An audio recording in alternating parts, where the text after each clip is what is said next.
Place 5mm packers into the windowsill before placing the outer frame of the secondary unit on top, ensuring it is the correct way round. Use the drill block provided to pre-drill fixing holes into the aluminium. This can be done either before or after the frame is placed into the reveal.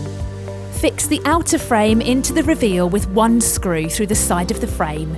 This is to ensure the unit remains stable. Using a pry bar, lever the frame to adjust by either lifting or moving the outer frame from the side to suit. This will ensure that the mitre of the outer frame and the panel mitre line up correctly.